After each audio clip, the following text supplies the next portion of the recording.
Google Pixel 4a, and this is insane. So what's up guys, and as we know, the Google is going to launch the Google Pixel 4a in the month of June, so we are getting tons of leaks from different sources. The Google Pixel 4a is a phone with a great feature in affordable price range. So in this video we are going to talk about the every leaks and rumors we heard about this phone. So without wasting time, let's hop into the video. The Google Pixel 4a will have 5.81-inch OLED display, and the great news is you won't have to deal with the large bezels. The Pixel 4a will be powered by 3080 mAh battery, which is a lot larger than the 1821 mAh battery in the iPhone SE, which is in similar price range. The Pixel 4a will have two different variants. They are the 64GB model and 128GB model. The price of 128GB model will be $349, whereas the 64GB model may only cost $299, which is insanely cheaper comparing what they are offering us. This means the Google Pixel 4a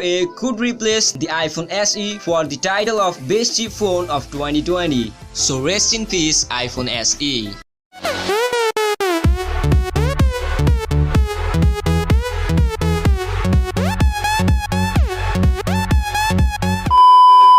The Google Pixel 3a and iPhone SE offer us 64GB of inbuilt storage, whereas the Pixel 4a will provide us twice the storage than the both of the phones, that is 128GB of base storage in $50 cheaper price. Not only about storage, the Pixel 4a is a lot better than Pixel 3a regarding its battery and also the performance. If the price of Google Pixel 4a being $349 comes true, then this phone will be the best mid-range phone of 2020. And that's what Google wants. It looks like the Pixel 4a series will consist Pixel 4a and Pixel 4a XL, as same as the Pixel 4 and 4 XL, and they will offer some of the features from Pixel 4 in a much affordable body. The Pixel 4a will have single 12-megapixel rear camera, a rear-mounted fingerprint scanner, and the 3.5mm headphone jack. The phone will be powered by Qualcomm Snapdragon 730 chipset of 8nm processed chips. Apple was expecting Android users to buy the iPhone SE for its great price, but now we don't think that's gonna happen since the Pixel 4a is giving a lot of great features in more affordable price. Thankfully, Google is not using the Snapdragon 765, so this won't be a 5G device, which could push up the price of Pixel 4a by at least $100 that we don't want. The Pixel 4a is expected to have 60Hz refresh rate, which is not disappointing in this price. The Pixel 3a is available in $399, but Pixel 4a offers great features than the Pixel 3a in $50 less, so it's clear that the Google Pixel 4a is best mid-range phone to buy without any doubt. There are some rumors that it will be launched in June 3 during the Android 11 beta launch show, but it's not 100% sure. So that's all we know about the Pixel 4a till now. Hope you guys enjoyed the video, and if you did, make sure you subscribe to our channel for the latest tech updates.